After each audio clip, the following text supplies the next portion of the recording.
Hi എല്ലാ കൂട്ടുകാർക്കും rank ഫറിൻ്റെ പുതിയൊരു വീഡിയോ ക്ലാസ്സിലേക്ക് സ്വാഗതം. ഇന്ന് നമ്മൾ ചെയ്യാൻ വേണ്ടി പോകുന്നത് ഒരു മോക്ക് ടെസ്റ്റാണ്.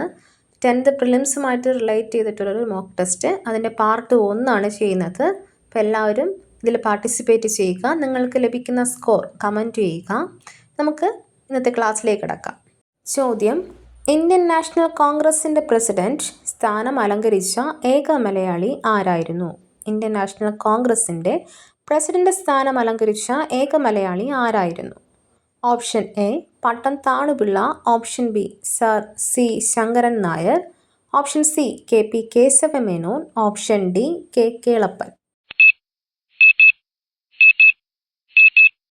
ഉത്തരം option B sir C Sankaran Nair. Indian National കോൺഗ്രസിൻ്റെ പ്രസിഡന്റ് സ്ഥാനം അലങ്കരിച്ച ഏക മലയാളി സർ സി ശങ്കരൻ നായർ. ഇന്ത്യയുടെ ദേശീയ നദി ഏതാണ്? ഇന്ത്യയുടെ ദേശീയ നദി ഏതാണ്? Option A Yamuna, option B Ganga, option C Kaveri, option D Brahmaputra. ഉത്തരം ഓപ്ഷൻ ബി ഗംഗ. ഇന്ത്യയുടെ ദേശീയ നദി ഗംഗ. ദേശീയ മനുഷ്യാവകാശ കമ്മീഷന്റെ പ്രഥമ ചെയർമാൻ ആരായിരുന്നു? ദേശീയ മനുഷ്യാവകാശ കമ്മീഷന്റെ പ്രഥമ ചെയർമാൻ ആരായിരുന്നു? Option A Sukumar Sen, option B T N Seshan, option C justice Ranganath Misra, option D justice K G Balakrishnan. ഉത്തരം option C justice Ranganath Misra. ദേശീയ മനുഷ്യാവകാശ കമ്മീഷന്റെ പ്രഥമ ചെയർമാൻ ജസ്റ്റിസ് രംഗനാഥ മിശ്രയാണ്. കേരളത്തിലെ ഏറ്റവും വലിയ ജലവൈദ്യുത പദ്ധതി ഏത്? കേരളത്തിലെ ഏറ്റവും വലിയ ജലവൈദ്യുത പദ്ധതി ഏത്? Option A Malampuzha, option B Peringalkuthu, option C Pallivasal, option D Idukki. ഉത്തരം ഓപ്ഷൻ ഡി ഇടുക്കി. കേരളത്തിലെ ഏറ്റവും വലിയ ജലവൈദ്യുത പദ്ധതി ഇടുക്കി. കേരളത്തിലെ ഏറ്റവും വലിയ ശുദ്ധജല തടാകം ഏതാണ്? കേരളത്തിലെ ഏറ്റവും വലിയ ശുദ്ധജല തടാകം ഏതാണ്? ഓപ്ഷൻ എ വേമ്പനാട്ട് കായൽ, option B Periyar, option C Sasthamkotta കായൽ, ഓപ്ഷൻ ഡി അഷ്ടമുടി കായൽ. ഉത്തരം ഓപ്ഷൻ സി ശാസ്താംകോട്ട കായൽ. കേരളത്തിലെ ഏറ്റവും വലിയ ശുദ്ധജല തടാകം ശാസ്താംകോട്ട കായൽ. ഇന്ത്യയിലെ ഏറ്റവും ദൈർഘ്യമേറിയ ദേശീയപാത ഏതാണ്? ഇന്ത്യയിലെ ഏറ്റവും ദൈർഘ്യമേറിയ ദേശീയപാത ഏതാണ്? Option A NH8, option B NH1, option C NH44, option D NH6. ഉത്തരം ഓപ്ഷൻ സി NH44. ഇന്ത്യയിലെ ഏറ്റവും ദൈർഘ്യമേറിയ ദേശീയപാത NH44. അതിർത്തി ഗാന്ധി എന്ന് അറിയപ്പെട്ടത് ആരാണ്? അതിർത്തി ഗാന്ധി എന്നറിയപ്പെട്ടത് ആരാണ്? Option A Shaukat Ali, option B Maulana Abdul Kalam, option C Khan Abdul Ghaffar Khan, option D Muhammad Ali Jinnah. ഉത്തരം ഓപ്ഷൻ സി ഖാൻ അബ്ദുൽ ഗാഫർ ഖാൻ. അതിർത്തി ഗാന്ധി എന്നറിയപ്പെടുന്നത് ഖാൻ അബ്ദുൽ ഗാഫർ ഖാൻ. സന്താൾ കലാപം നടന്ന വർഷം. സന്താൾ കലാപം നടന്ന വർഷം ഏത്?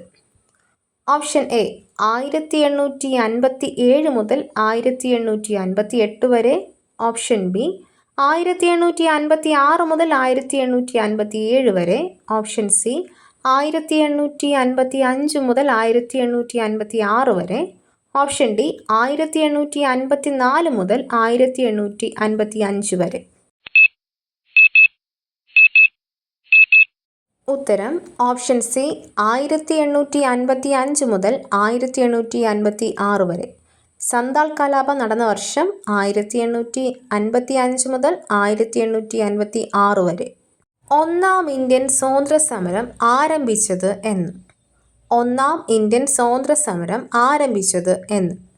Option A 1857 May 10, option B 1857 February 10, option C 1857 April 10, option D 1857 March 10.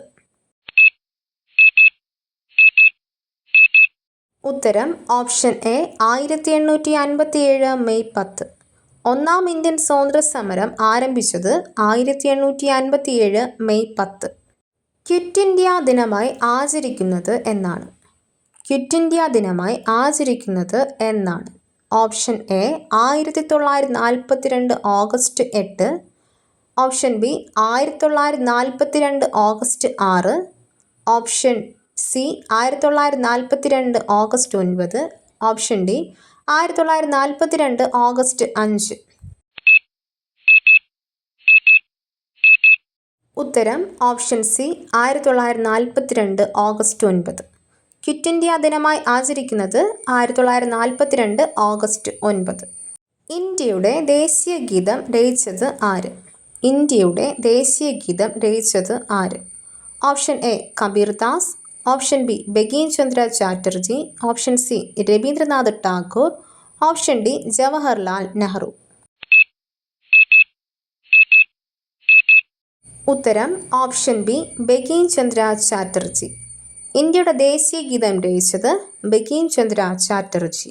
സംസ്ഥാന പുനഃസംഘടനാ കമ്മീഷന്റെ ചെയർമാൻ ആരാണ്? സംസ്ഥാന പുനഃസംഘടനാ കമ്മീഷന്റെ ചെയർമാൻ ആരാണ്? Option A Fazal Ali. Option B Sardar Vallabhbhai Patel. Option C doctor Rajendra Prasad. Option D Jawaharlal Nehru. ഉത്തരം ഓപ്ഷൻ എ ഫസൽ അലി. സംസ്ഥാന പുനഃസംഘടനാ കമ്മീഷന്റെ ചെയർമാൻ ഫസൽ അലി. സ്വാതന്ത്ര്യലബ്ധിക്ക് ശേഷം ഗോവ പോർച്ചുഗീസുകാരിൽ നിന്ന് വീണ്ടെടുക്കുന്നതിനായി ഇന്ത്യ നടത്തിയ സൈനിക മുന്നേറ്റം അറിയപ്പെടുന്നത് ഏത് പേര്? സ്വാതന്ത്ര്യലബ്ധിക്ക് ശേഷം ഗോവ പോർച്ചുഗീസുകാരിൽ നിന്ന് വീണ്ടെടുക്കുന്നതിനായി ഇന്ത്യ നടത്തിയ സൈനിക മുന്നേറ്റം അറിയപ്പെടുന്നത്? Option A operation Vijay. Option B operation Ganga. Option C operation blue star. Option D operation Goa. ഉത്തരം ഓപ്ഷൻ എ ഓപ്പറേഷൻ വിജയ്. സ്വാതന്ത്ര്യലബ്ധിക്ക് ശേഷം ഗോവ പോർച്ചുഗീസുകാരിൽ നിന്ന് വീണ്ടെടുക്കുന്നതിനായി ഇന്ത്യ നടത്തിയ സൈനിക മുന്നേറ്റം അറിയപ്പെടുന്നത് ഓപ്പറേഷൻ വിജയ്. അയിത്ത നിരോധന നിയമം നിലവിൽ വന്ന വർഷമേത്? അയിത്ത നിരോധന നിയമം നിലവിൽ വന്ന വർഷമേത്? Option A 1955. Option B 1953. Option C 1957. Option D 1951. ഉത്തരം ഓപ്ഷൻ എ 1955. അയിത്ത നിരോധന നിയമം നിലവിൽ വന്ന വർഷം 1955. ഇന്ത്യയുടെ ദേശീയ പതാകയായ ത്രിവർണ്ണ പതാക ഭരണഘടനാ നിർമ്മാണ സമിതി അംഗീകരിച്ചത് എന്ന്? ഇന്ത്യയുടെ ദേശീയ പതാകയായ ത്രിവർണ്ണ പതാക ഭരണഘടനാ നിർമ്മാണ സമിതി അംഗീകരിച്ചത് എന്ന്? Option A 1949 November 26. Option B 1950 January 26. Option C 1947 July 22. Option D 1946 December 6. ഉത്തരം ഓപ്ഷൻ സി 1947 ജൂലൈ 22. ഇന്ത്യയുടെ ദേശീയ പതാകയായ ത്രിവർണ്ണ പതാക ഭരണഘടനാ നിർമ്മാണ സമിതി അംഗീകരിച്ചത് 1947 ജൂലൈ 22. ഇന്ത്യൻ ദേശീയ പ്രസ്ഥാനത്തിൻ്റെ നഴ്സറി എന്നറിയപ്പെടുന്ന പ്രദേശമേത്? ഇന്ത്യൻ ദേശീയ പ്രസ്ഥാനത്തിൻ്റെ നഴ്സറി എന്നറിയപ്പെടുന്ന പ്രദേശം? Option A Bombay. Option B Bengal. Option C Madras. Option D Delhi. ഉത്തരം ഓപ്ഷൻ ബി ബംഗാൾ. ഇന്ത്യൻ ദേശീയ പ്രസ്ഥാനത്തിൻ്റെ നഴ്സറി എന്നറിയപ്പെടുന്ന പ്രദേശം ബംഗാൾ. മൗലിക ചുമതലകൾ ഭരണഘടനയിൽ കൂട്ടിച്ചേർത്തത് ഏത് ഭരണഘടനാ ഭേദഗതിയിലൂടെയാണ്? മൗലിക ചുമതലകൾ ഭരണഘടനയിൽ കൂട്ടിച്ചേർത്തത് ഏത് ഭരണഘടനാ ഭേദഗതിയിലൂടെയാണ്? ഓപ്ഷൻ എ 46-ാം ഭേദഗതി. ഓപ്ഷൻ ബി 40-ാം ഭേദഗതി. ഓപ്ഷൻ സി 42-ാം ഭേദഗതി. ഓപ്ഷൻ ഡി 44-ാം ഭേദഗതി. ഉത്തരം ഓപ്ഷൻ സി 42-ാം ഭേദഗതി. മൗലിക ചുമതലകൾ ഭരണഘടനയിൽ കൂട്ടിച്ചേർത്തത് 42-ാം ഭേദഗതിയിലൂടെയാണ്. ഇന്ത്യയുടെ ദേശീയ ഗാനം ആലപിക്കാൻ എടുക്കേണ്ട സമയം എത്ര? ഇന്ത്യയുടെ ദേശീയ ഗാനം ആലപിക്കാൻ എടുക്കേണ്ട സമയം എത്ര? Option A 50 second, option B 52 second, option C 56 second, option D 54 second. ഉത്തരം ഓപ്ഷൻ ബി 52 സെക്കൻഡ്. ഇന്ത്യയുടെ ദേശീയ ഗാനം ആലപിക്കാൻ എടുക്കേണ്ട സമയം 52 സെക്കൻഡ്. സർക്കാർ ആശുപത്രികളുടെ നവീകരണത്തിനായി കേരള സർക്കാർ നടപ്പിലാക്കിയ പദ്ധതി ഏത്? സർക്കാർ ആശുപത്രികളുടെ നവീകരണത്തിനായി കേരള സർക്കാർ നടപ്പിലാക്കിയ പദ്ധതി ഏത്? Option A Aardram, option B Medisep, option C Thalolam, option D Snehasanthwanam. ഉത്തരം ഓപ്ഷൻ എ ആർദ്രം. സർക്കാർ ആശുപത്രികളുടെ നവീകരണത്തിനായി കേരള സർക്കാർ നടപ്പിലാക്കിയ പദ്ധതി ആർദ്രം. കേരളത്തിൽ ഉപ്പ് സത്യാഗ്രഹത്തിൻ്റെ പ്രധാനപ്പെട്ട കേന്ദ്രം ഏതാണ്? കേരളത്തിൽ ഉപ്പ് സത്യാഗ്രഹത്തിൻ്റെ പ്രധാനപ്പെട്ട കേന്ദ്രം ഏതാണ്? Option A Payyanur, option B Taliparamba, option C Koyilandy, option D Vadakara. ഉത്തരം ഓപ്ഷൻ എ പയ്യന്നൂർ. കേരളത്തിൽ ഉപ്പ് സത്യാഗ്രഹത്തിൻ്റെ പ്രധാനപ്പെട്ട കേന്ദ്രം പയ്യന്നൂർ. ഇലക്ട്രിസിറ്റി പ്രക്ഷോഭം നടന്നത് എവിടെ? ഇലക്ട്രിസിറ്റി പ്രക്ഷോഭം നടന്നത് എവിടെ? Option A Alappuzha, option B Thiruvananthapuram, option C Thrissur, option D Ernakulam. ഉത്തരം ഓപ്ഷൻ സി തൃശ്ശൂർ. ഇലക്ട്രിസിറ്റി പ്രക്ഷോഭം നടന്നത് തൃശ്ശൂർ, വർഷം 1936. മലയാള ഭാഷയും സംസ്കാരവും ആഗോളതലത്തിൽ പ്രചരിപ്പിക്കുന്നതിനായി സർക്കാർ ആരംഭിച്ച സംരംഭം ഏതാണ്? മലയാള ഭാഷയും സംസ്കാരവും ആഗോളതലത്തിൽ പ്രചരിപ്പിക്കുന്നതിനായി സർക്കാർ ആരംഭിച്ച സംരംഭം ഏതാണ്? Option A Sarga Kairali, option B Malayalam mission, option C Malayalavedi, option D Bhasha mission.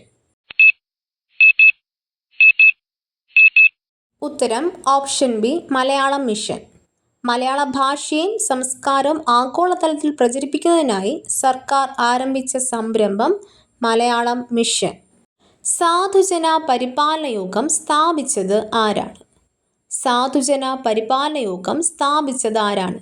Option A Sreenarayana Guru, option B Ayyankali, option C Kumaraguru, option D Sahodaran Ayyappan. ഉത്തരം option B Ayyankali.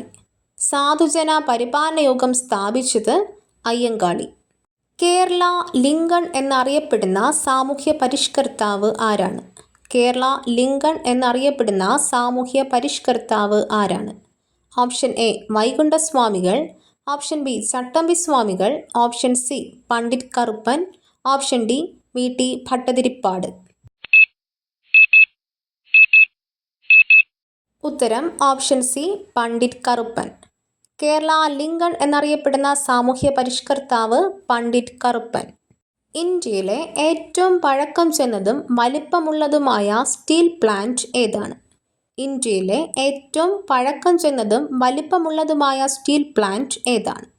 Option A Rourkela steel plant, option B Visvesvaraya iron and steel company, option C Indian iron and steel company, option D Tata iron and steel company. ഉത്തരം option D Tata iron and steel company. ഇന്ത്യയിലെ ഏറ്റവും പഴക്കം ചെന്നതും വലിപ്പമുള്ളതുമായ steel plant Tata iron and steel company. Okay friends, അങ്ങനെ നമ്മുടെ mock test കഴിഞ്ഞിരിക്കുകയാണ്. നിങ്ങളുടെ സ്കോർ ഒന്ന് കമൻറ്റ് ചെയ്യണേ. ഈ ചാനൽ നിങ്ങൾക്ക് ഇഷ്ടമായെങ്കിൽ ഒന്ന് സബ്സ്ക്രൈബ് ചെയ്ത് നിങ്ങളുടെ കൂട്ടുകാരിലേക്കൂടെ ഷെയർ ചെയ്യുക. ഇതിൻ്റെ നോട്ട്സ് റാങ്ക് ഫയലിൻ്റെ ടെലഗ്രാം ചാനലിൽ പോസ്റ്റ് ചെയ്തിട്ടുണ്ട്. നിങ്ങൾക്ക് അതോട് പ്രയോജനപ്പെടുത്താവുന്നതാണ്. മറ്റൊരു ക്ലാസ്സുമായി വീണ്ടും കാണാം. താങ്ക്